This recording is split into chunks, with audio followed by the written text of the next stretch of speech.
Oke, selamat datang guys. Jadi di sini saya mau mencoba menjelaskan soal yang kemarin saya kirim. Ini 3 soal dulu aja karena takutnya videonya terlalu lama. Mohon maaf kalau suaranya agak berat karena mungkin saya kena corona gitu ya.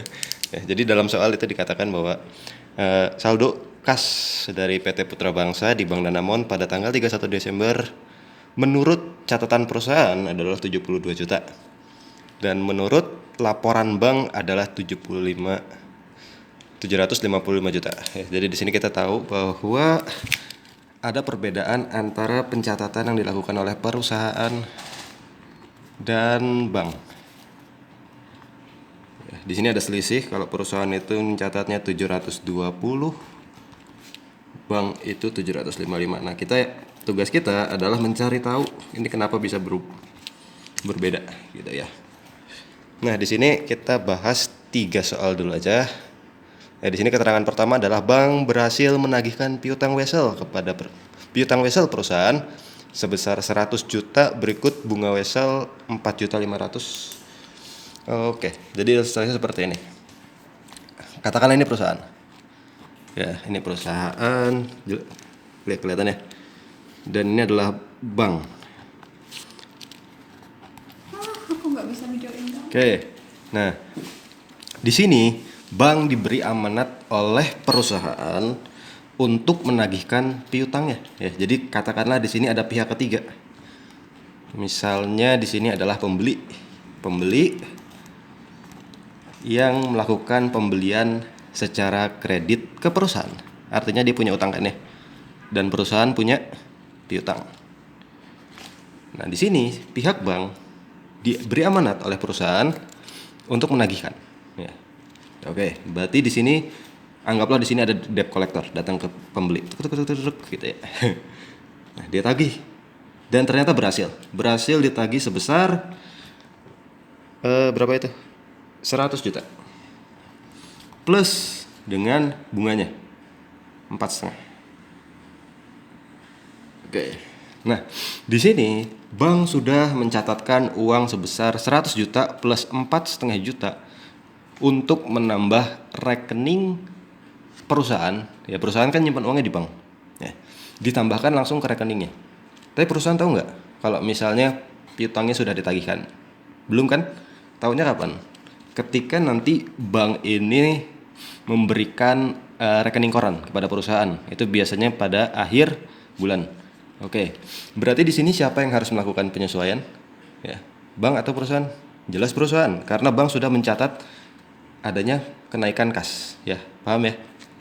Oke, jadi di situ jawabannya sudah saya masukkan kemarin.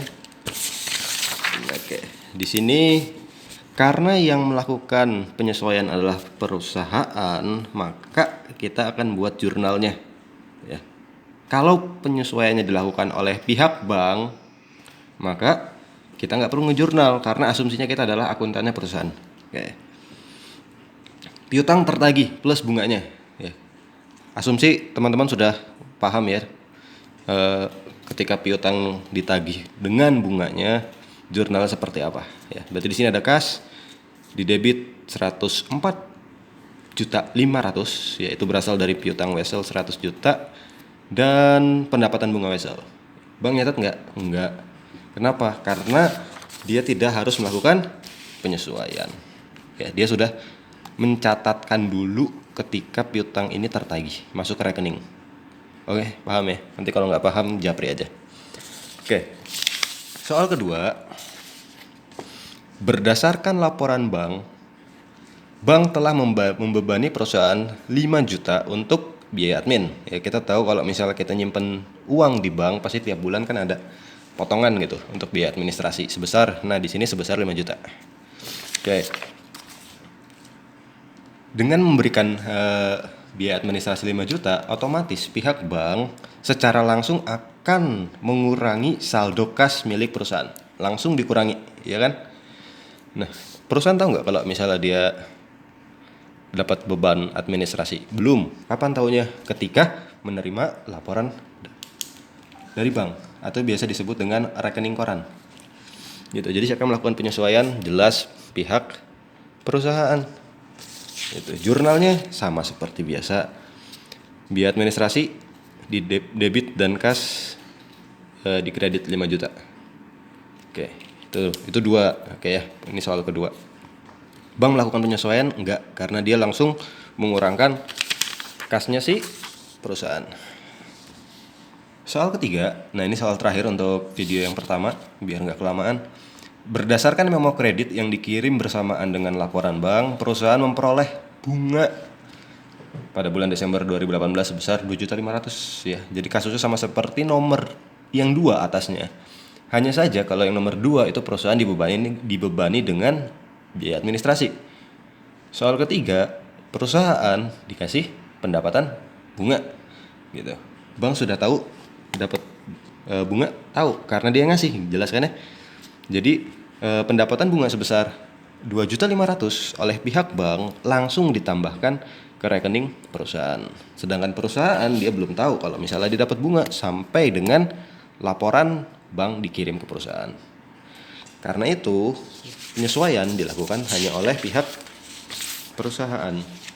Ya, kita bisa lihat di sini debitnya adalah kas 2,5 juta dan kreditnya adalah pendapatan bunga 2,5 juta. Pihak bank tidak perlu melakukan penyesuaian. Oke, saya rasa itu cukup dulu untuk video yang pertama. Nanti kita lanjut lagi ke video yang kedua. Semoga teman-teman bisa menangkap apa yang saya bicarakan tadi. Oke, itu dulu. Selamat belajar.